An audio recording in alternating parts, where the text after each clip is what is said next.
आपने सुना ही होगा कि if you can not explain it easily you did not understand it well enough. तो ये चीज यहाँ पे भी लागू होती है। अगर हम इन्फ्लुएंशियल स्टैटिस्टिक्स पढ़ रहे हैं और आपको समझ नहीं आ रहा है तो इसमें आपसे ज्यादा आपके समझाने वाले की गलती है।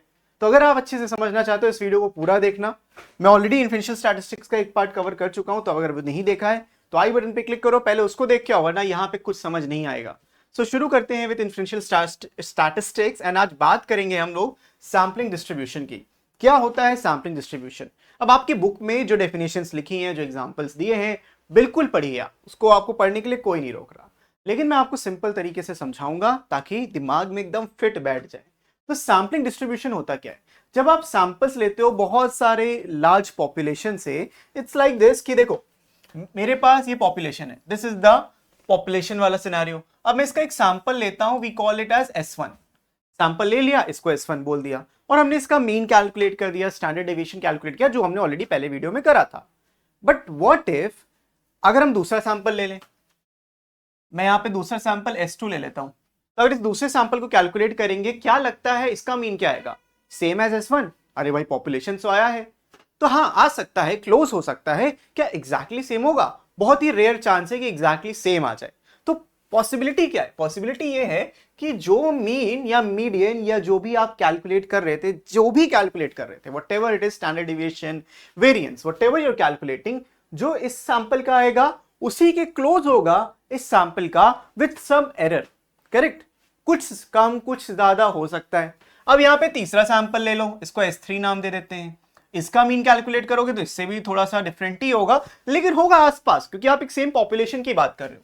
तो ऐसे जब हम बहुत सारे सैंपल्स ले लें, S3, S4, S5, S6 and so on, हमने बहुत सारे सैंपल्स ले लिए, उनको कलेक्ट किया और हर एक सैंपल का जो एवरेज था वो डिफरेंट था, बिल्कुल डिफरेंट था। लेकिन जब उनको एज अ सैंपल ट्रीट किया, उसका डिस्ट्रीब्यूशन निकाला, तो हमें ये पता चला कि ये जो सैंपल, हम जितने भी सैंपल ले रहे थे, जितने भी सैंपल अपने पास यहाँ पे एग्जिस्ट करते थे, वो सारे के सारे सैंपल्स कहीं ना कहीं मीन जो एक सैंपल का था वो ओवरऑल उसी के आसपास थे। मतलब सबके मीन्स कुछ ना कुछ नंबर से रिलेटेड होंगे, या ये कह सकते हो जो लोएस्ट मीन है, जो हाईएस्ट मीन है, उसी रेंज के अंदर सारे के सारे मीन आपको देखने को मिलते हैं। तो बहुत ही क्लोज होता है। एग्जांपल देखो, picking 10 people from a city and recording there salary. हमने 10 लोग एक सिटी से निकाले, उनकी सैलरी रिकॉर्ड की। अब जो भी सैलरी आई उसका एवरेज निकाला, या कुछ भी हम कर सकते हैं, हम एवरेज सैलरी ले रहे हैं। और अगर हम और दूसरे 10 लोग लेते हैं, उनकी एवरेज सैलरी निकाली, क्या सेम आएगा? बहुत रेयर चांस से सेम होगा, बट हाँ क्लोज हो सकता है, क्योंकि आप सेम सिटी की बात कर रहे हो। तो इस तरीके से आप डिफरेंट सैंपल्स लेते रहो, उनके एवरेजेस लेते रहो। सो जो आपको नया डेटा सेट मिलेगा, जो नया डेटा सेट मिलेगा, उसी को आप सैंपलिंग डिस्ट्रीब्यूशन कहोगे। इट्स लाइक कि आप सैंपल्स लेके उनको बहुत सारे सैंपल्स को एनालाइज कर रहे हो, और सैंपल से एक क्लियर पिक्चर मिल जाती है पॉपुलेशन की भी। तो की पॉइंट्स क्या है? The average of all your sample averages, sampling distribution mean will be equal to the overall population mean. यहां पे देखो, उसमें जो हमने पढ़ा था पॉपुलेशन का मीन और सैंपल का मीन थोड़ा बहुत डिफरेंस था, लेकिन यहां पे जो हम मीन कैलकुलेट करेंगे, सारे सैंपल्स का मीन लिया, उनका एक एवरेज ले लिया, और अगर एवरेज लेने के बाद जो मीन आया, वो हम कह सकते हैं कि ये पॉपुलेशन के मीन को रिप्रेजेंट कर रहा है, क्योंकि एक्चुअल में तो उसी पॉपुलेशन से सैंपल लिया है। तो the spread standard deviation of a sample average tells how much the sample means might differ from each other. This spread is called the standard error. तो standard error एक करके वर्ड मिलेगा, इसका मतलब क्या है? ये सिंपल सा स्टैंडर्ड डेविएशन है। This is the standard deviation of the population. Logic clear है? आई होप बहुत अच्छे से मैंने बहुत डिटेल में इस चीज को समझा दिया। फिर आता है स्टैंडर्ड एरर, वही स्टैंडर्ड डेविएशन की हम बात कर रहे हैं। And standard error of the mean, इसको SE या SEM बोलते हैं। आपके कैलकुलेशन के दोनों, ये आपकी कैलकुलेशन के लिए दोनों चीजें सेम होती हैं, ठीक है, डिफरेंट नाम से सेम चीजें हैं। तो standard error tells us how much the sample statistics. Statistic का मतलब यहां पे ये है कि सैंपल का जो आप डेटा कलेक्ट करके उसको कैलकुलेट कर रहे हो, वो एवरेज भी हो सकता है, वो वेरिएंस भी हो सकता है, वो स्टैंडर्ड डेविएशन भी हो सकता है। तो ये बताता है कितना जो सैंपल स्टैटिस्टिक वेरी करता है सैंपल टू सैंपल, मतलब सैंपल आपस में कैसे वेरी कर रहे हैं। अगर मेरे पास 10 सैंपल्स हैं तो उन 10 का एवरेज कितना वेरी कर रहा है, तो ये बताता है हमें क्या? Standard error. अब standard error of the mean specifically mean की बात करता है, specifically the SE for sample means formula. अब यहां पे आपके पास एक फॉर्मूला होता है जिसको आप कहते हो sigma upon root n. Root n आपका सैंपल साइज होता है और सिग्मा आपका पॉपुलेशन का स्टैंडर्ड डेविएशन होता है। जनरली क्वेश्चन करते समय ये डेटा हमें दिया होता है, नहीं दिया होता है तो we have to calculate it. I hope this is clear. Simple सी बात बोलें, द बिगर योर सैंपल, जितना बड़ा सैंपल होगा उतना छोटा आपका एरर होगा। सैंपल साइज बढ़ता जाएगा, डिनोमिनेटर की वैल्यू बढ़ती जाएगी और जैसे जैसे डिनोमिनेटर बड़ा होगा ये ओवरऑल वैल्यू गिरती जाएगी। तो जितना कम एरर उतना बढ़िया डेटा, राइट? तो you will be more confident that your sample mean is close to the real population. But हम सैंपल ले रहे हैं, हम सबका पॉपुलेशन का तो कैलकुलेट ही नहीं कर रहे हैं, तो एक कॉन्फिडेंस तो होना चाहिए ना यार। कॉन्फिडेंस इतना है, हम 90% श्योर है कि हमारा जो सैंपल मीन है वो पॉपुलेशन के मीन को बता रहा है, या सैंपलिंग डिस्ट्रीब्यूशन का जो मीन है वो पॉपुलेशन मीन को रिप्रेजेंट कर रहा है। तो इसको हम कहते हैं कॉन्फिडेंस इंटरवल। आगे बताते हैं, लेकिन उससे पहले आता है सेंट्रल लिमिट थ्योरम। सीएलटी बहुत ज्यादा दिक्कत वाली बात नहीं है, सीएलटी बस आपको यार इतना कहता है, सीएलटी का मतलब है central limit theorem.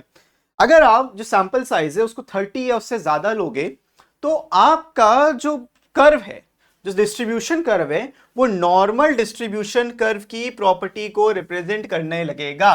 This is very very important. No matter what the original data looks like, कितना ही क्यू स्क्यूड ना हो, कितना ही वियर्ड क्यों ना हो, कोई भी आप डेटा ले लो, कैसा भी डेटा ले लो, अगर उसके 30 सैंपल डिस्ट्रीब्यूशंस आपने निकाले तो जो ओवरऑल डेटा मिलेगा वो एक स्टैंडर्ड डेविएशन के कर्व को फॉलो करेगा। कहने का मतलब क्या है, कुछ ऐसा कर्व आपको ऑलमोस्ट हमेशा मिलेगा। मे बी थोड़ा स्टीप हो सकता है, मे बी थोड़ा सा वाइड भी हो सकता है, लेकिन ले दे के आपका नॉर्मल डिस्ट्रीब्यूशन कर्व वो फॉलो करेगा। It will look like a bell shape curve.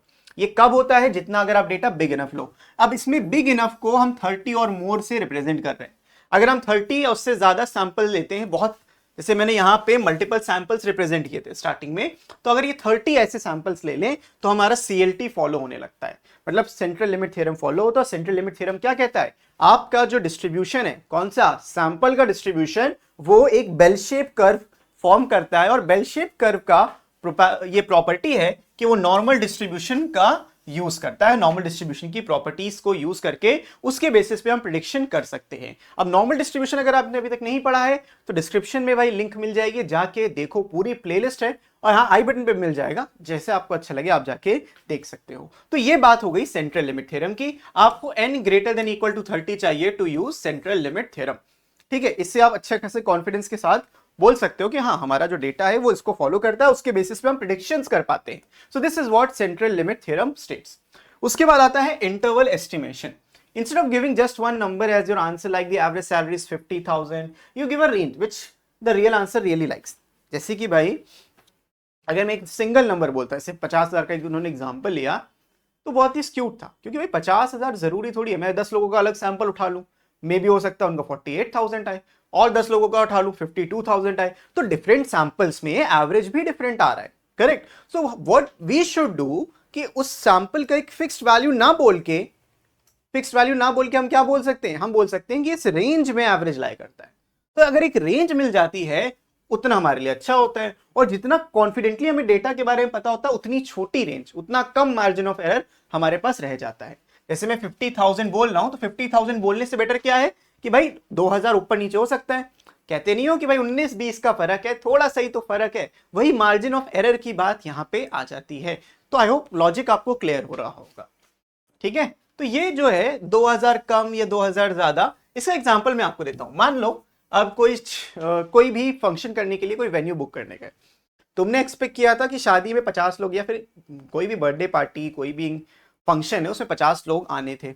अब आपने 50 लोगों का पेमेंट कर दिया रेस्टोरेंट को। अब रेस्टोरेंट ये एवरेज लेके चलता है कि भाई 10 लोग ज्यादा भी हो सकते हैं, 10 लोग कम भी, मोर लाइकली ज्यादा ही होते हैं। तो जो भी आप नंबर बताते हो उससे कुछ ज्यादा या कुछ कम लोग आ सकते हैं। तो ये जो रेंज होती है कि भाई आप ये नहीं बोलोगे मेरे 50 लोग आएंगे, आप बोलोगे 50 से 60 लोगों का डिनर है, 50 से 60 लोगों का लंच है, करेक्ट। तो आप एक रेंज देते हो, रेंज में आप ज्यादा कॉन्फिडेंट फील करते हो, बताते हुए भी कि हाँ यार ऊपर नीचे हुआ तो इसमें काम चल जाएगा। तो द इंटरवल एस्टिमेशन फॉर्मूला क्या होता है, म्यू। ये म्यू क्या है, मीन, एक्स बार क्या है, मीन, करेक्ट। और यहां पे plus minus margin of error. ये मार्जिन ऑफ एरर कैसे कैलकुलेट करते हैं इसको हम आगे बताते हैं। Where x is the sample mean and u is the population mean. आप एक्स बार कैलकुलेट कर सकते हो, म्यू को अज्यूम कर सकते हो, मतलब प्रेडिक्ट कर सकते हो कि इसी के अप्रॉक्स हमारा म्यू होगा।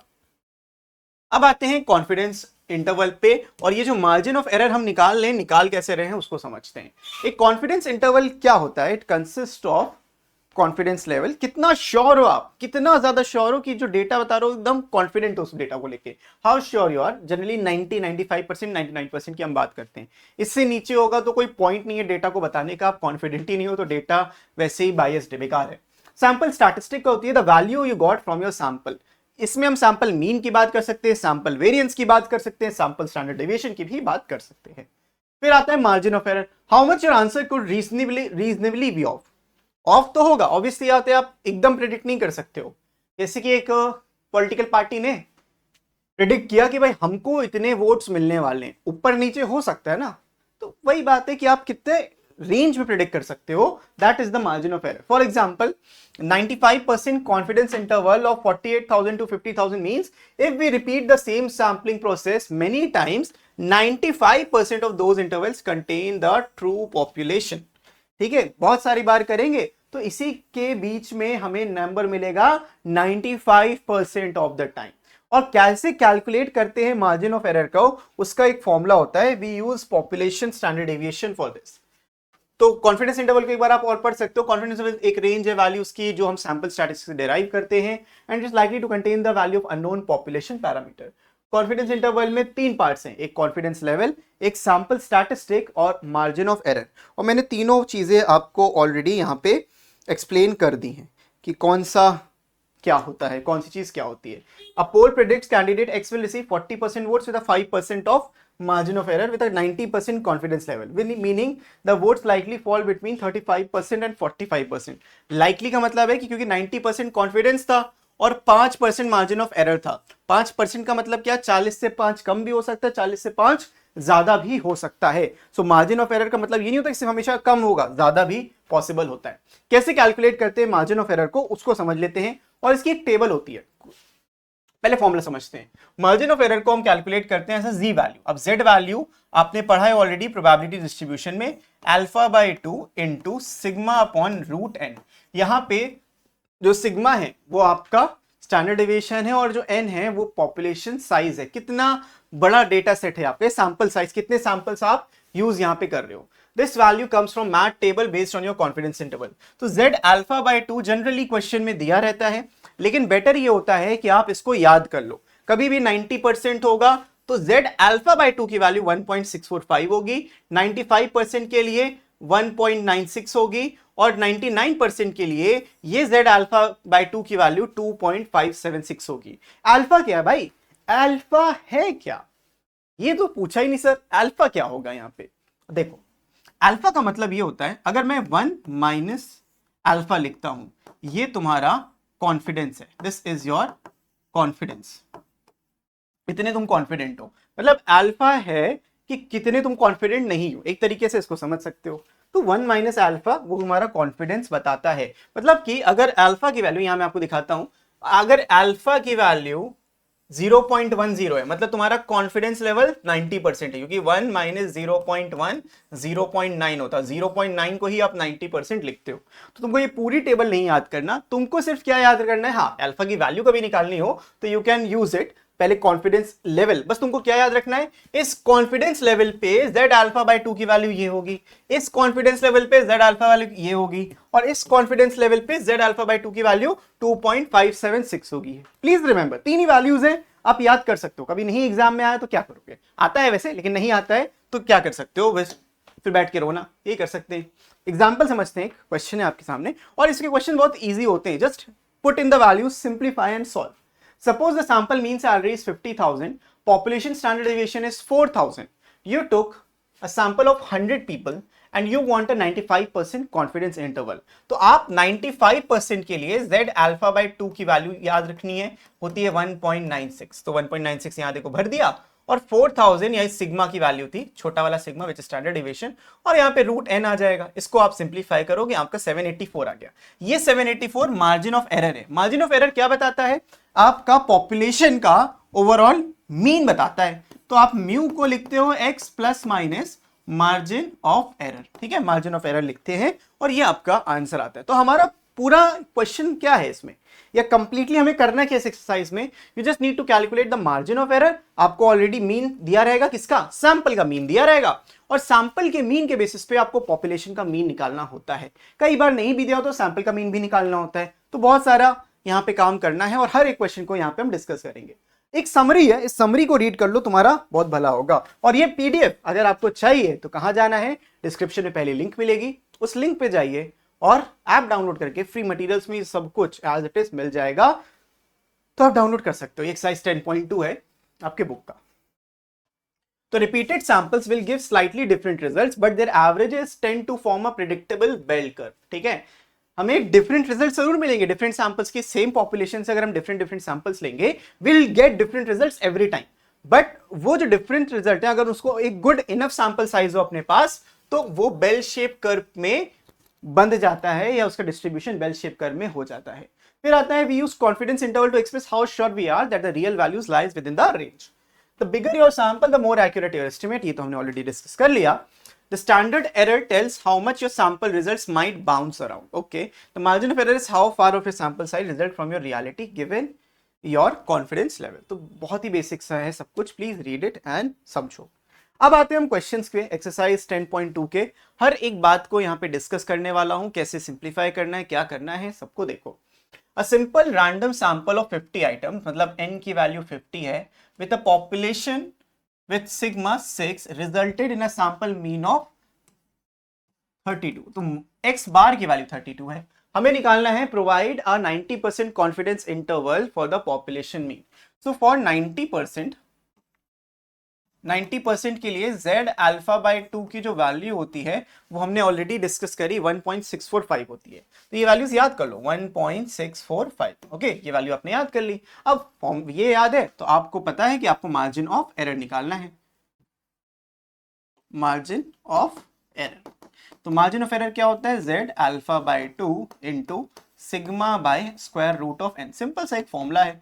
तो 1.645 इंटू सिग्मा है अपना 6 डिवाइडेड बाय रूट 50।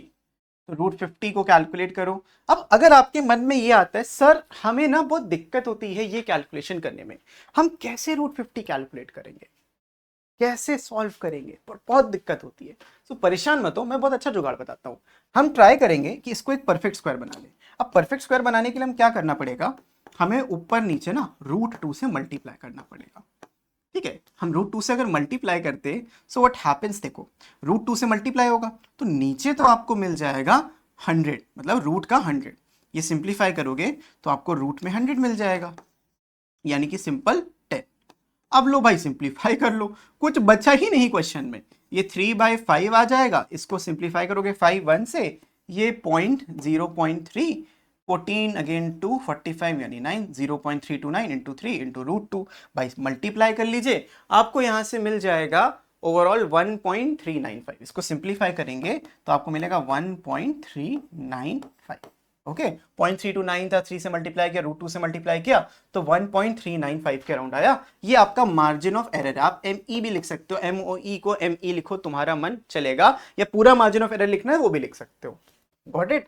बढ़िया से समझ में आया कैसे कैलकुलेशन को सिंप्लीफाई किया मैंने। नीचे रूट 50 था, अगर आपके पास ऐसा लिखा था देखो 1/√50, मैंने क्या किया, ऊपर नीचे रूट 2 से मल्टीप्लाई किया। सो ऊपर रूट 2 आ गया, नीचे रूट 100 आ गया। नीचे रूट 100 से फायदा ये होगा नीचे 10 आ जाएगा। तो ये कैलकुलेशन इस तरीके से करो, मजा आ जाएगी। कुछ रटने की जरूरत नहीं, कैलकुलेटर अलाउड है नहीं तुम्हारे पास, तो ये सारे जुगाड़ आपको यूज करने ही पड़ेंगे। और मानो ना मानो जुगाड़ मैंने भी ऑन द स्पॉट बनाया है, इसी तरीके से आपको सिंप्लीफाई करना है।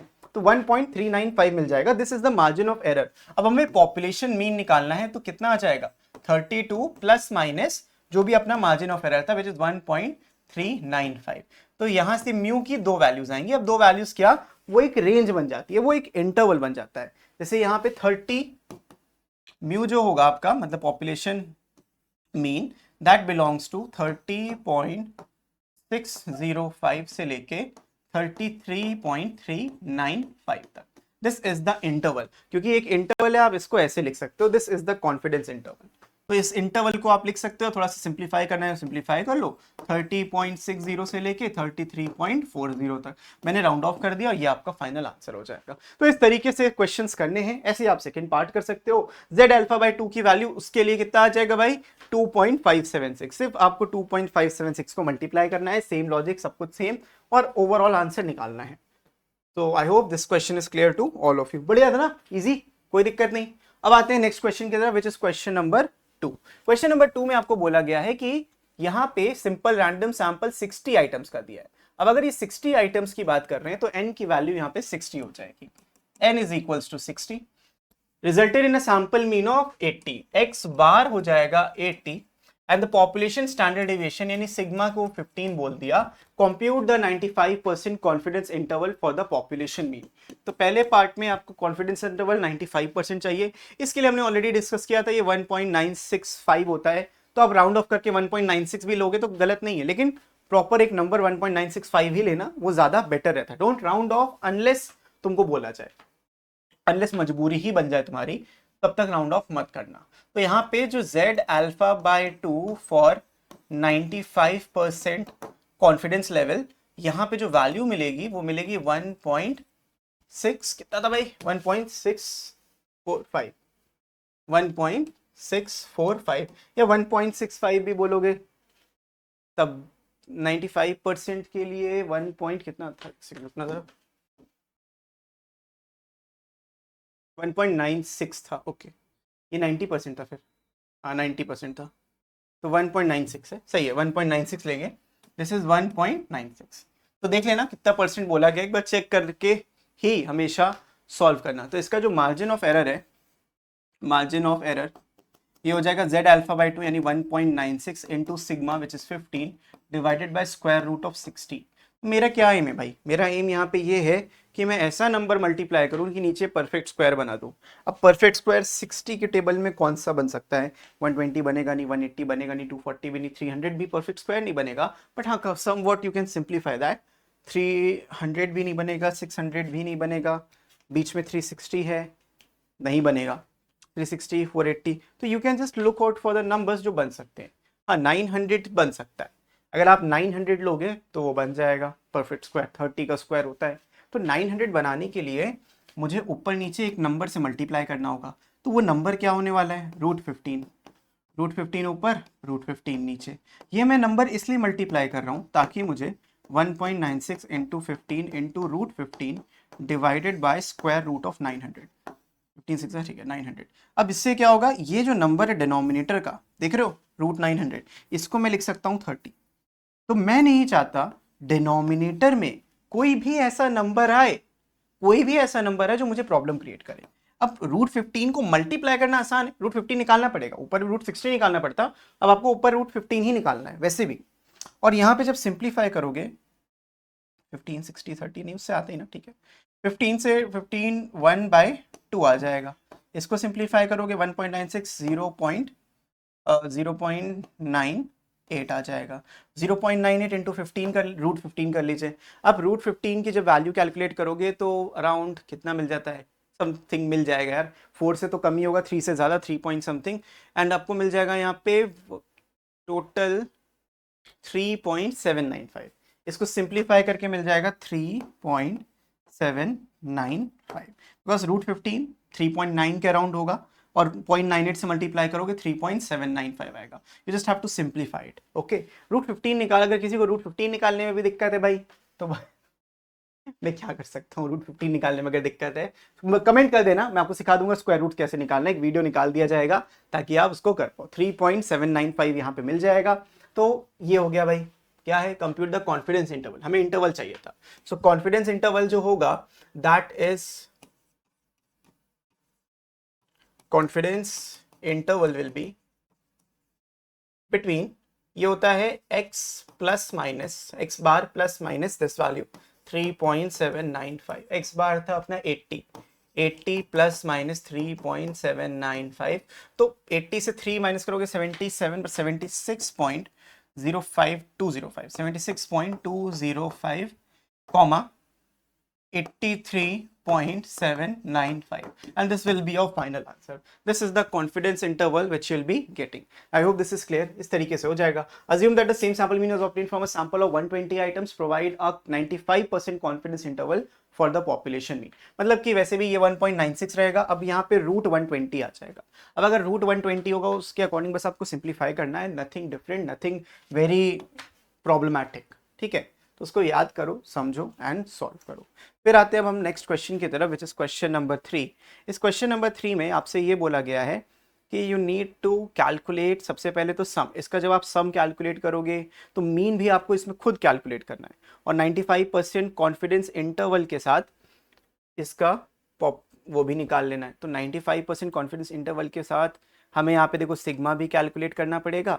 तो मतलब we have to calculate every single thing for this question. इस क्वेश्चन में क्या क्या करना है देखो. इन सब नंबर्स को पहले तो कैलकुलेट करो. हमें सैंपल का दिया है एक्स बार, यहाँ पे जो आपका एक्स बार मिलेगा वो इन सब का सम मिलेगा. तो आप लिखोगे 100 plus 108 plus 97 plus 99 plus 112 plus 99 plus 98 plus 104 plus 107 plus 95 plus 110 plus 103 plus 110 plus 111 plus 106 and plus में 105. ये सारे नंबर्स मिल गए. हमारे पास टोटल क्वांटिटीज कितनी है? 16. कैसे पता 16 है सर? लिखा है यार, क्यों कैलकुलेट करो. 16 डिफरेंट स्टोर्स. तो इसको आप सिंप्लीफाई करोगे तो एक्स बार इन सब का जो सम होगा, देखो कैलकुलेट करते कैसे सर, ये बड़ा सा दिक्कत होती है. जब कैलकुलेटर हो ना इतने सारे नंबर्स कैलकुलेट करने, तो करें कैसे? करना ऐसे कि आपको एक मीन अज्यूम कर लेना है. अज्यूम कर लो कि 100 था. 100 नंबर बहुत 100 के पास सारे नंबर्स हैं, तो हमने अज्यूम कर लिया कि मीन 100 था. लेकिन कुछ कम ज्यादा हो सकता है, जैसे कि यहाँ पे कितना है 0, यहाँ पे कितना है 8. मतलब 100 से कितना ज्यादा 0, 100 से कितना ज्यादा 8 ज्यादा, 100 से कितना कम 3 कम, 1 कम, 12 ज्यादा है, 1 कम है, 2 कम है, 4 है, 7 है, फिर यहाँ पे -5 है, फिर +10 है, +3 है, +10 है, +11 +6 +5. डिवाइड कर लेंगे इसको, डिवाइडेड बाय 16. 16 ही तो क्वांटिटीज है.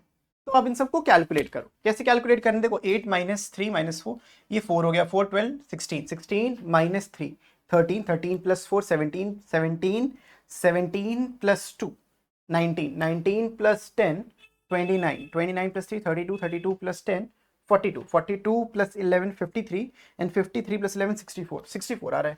तो आपको दिख रहा है x bar is equals to 100 + 64/16. तो यहां से मिल जाएगा 100 + 4 विच इज 104. मीन निकल आया भाई.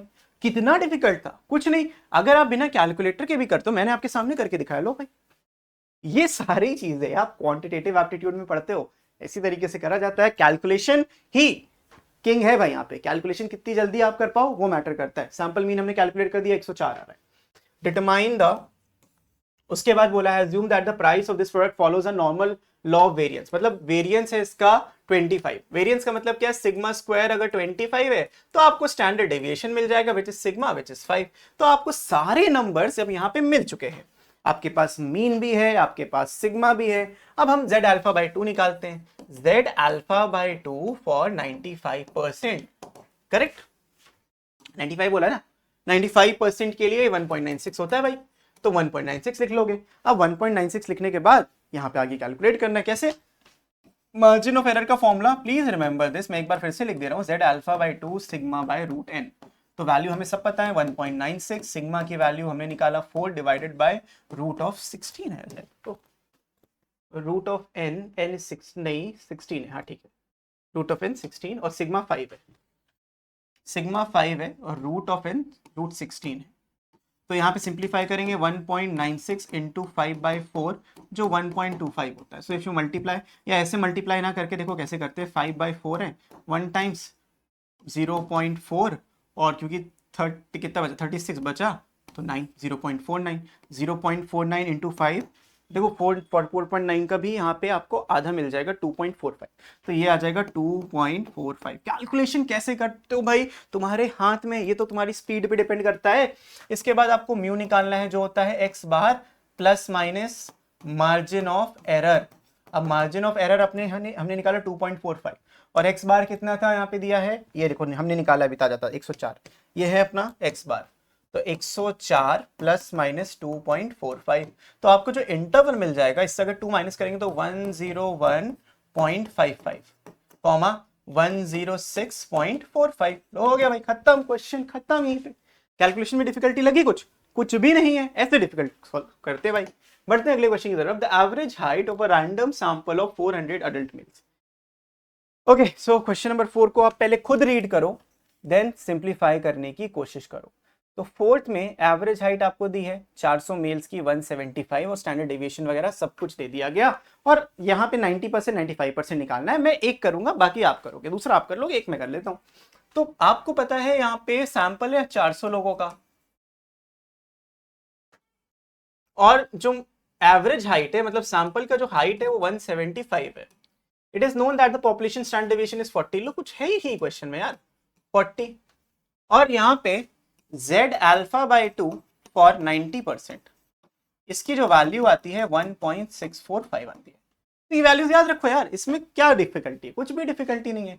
वैल्यूज रखते हैं यहाँ पे, हमें मार्जिन ऑफ एरर निकालना है। Margin of error z alpha by 2 which is 1.645 into जो भी सिग्मा था 40 divided by root of 400। Number ही इतने आसान दे दिए। लो 1.645 इंटू 40 बाई 20, ये हो गया 2, नंबर डबल कर दो तो ये हो जाएगा आपका 2 डबल कर रहे हैं 2 से कैलकुलेट करते 3 पॉइंट हो जाएगा 3.204 यानी 8 9 12 यानी कि 2 1 यानी कि 3 3.290 ये हो गया मार्जिन ऑफ एरर। तो 3.290 आ गया।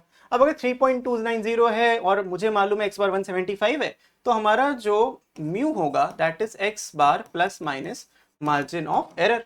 सो x बार था 175 प्लस माइनस 3.29, तो 3.29 माइनस करोगे 171 यानी कि आ जाएगा 171.71 कॉमा 178.29, इसके बीच में होगा आपका answer and this will be your final answer.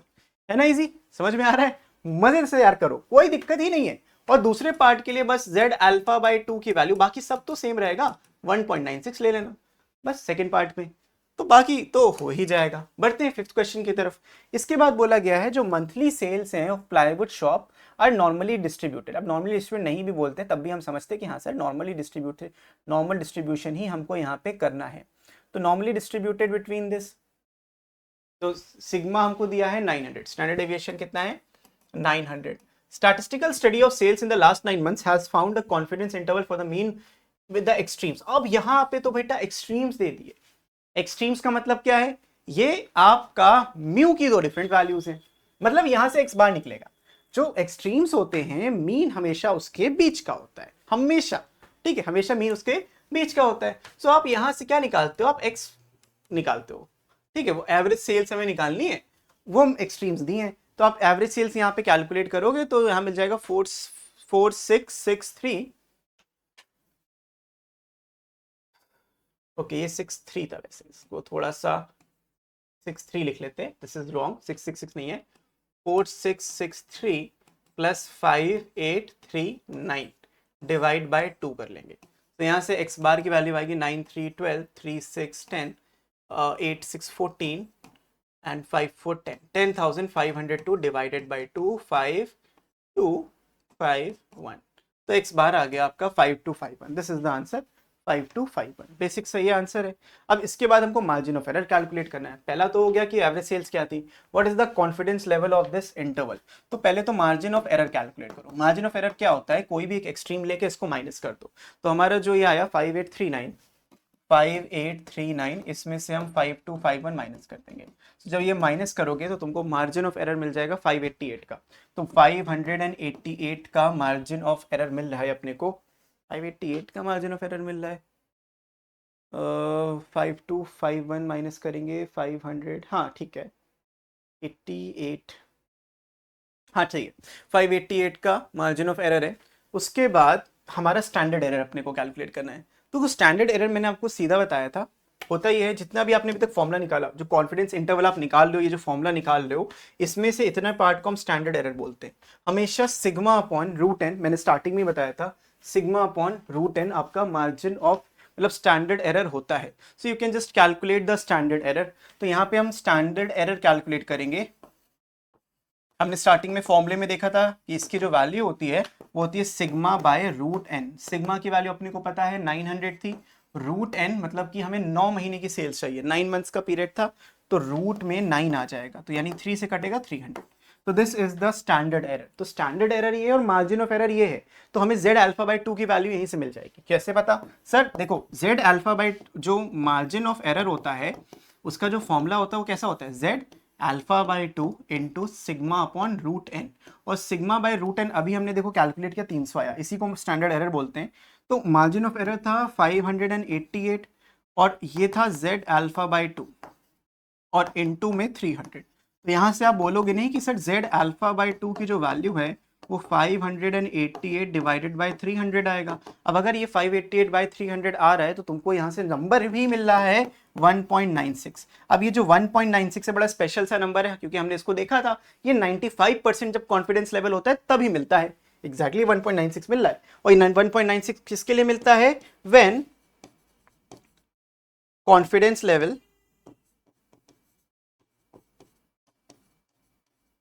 Is 95%। तो इसका जो सेकेंड पार्ट का आंसर हो जाएगा वो 95% हो जाएगा। So I hope this is clear. 1.96 मिला इसीलिए हमने 95% आंसर में भी लिखा। तो ये क्लियर हो गया होगा सबको। बढ़िया क्वेश्चन है। देखो अब बढ़ते हैं आखिरी क्वेश्चन की तरफ इस वीडियो के।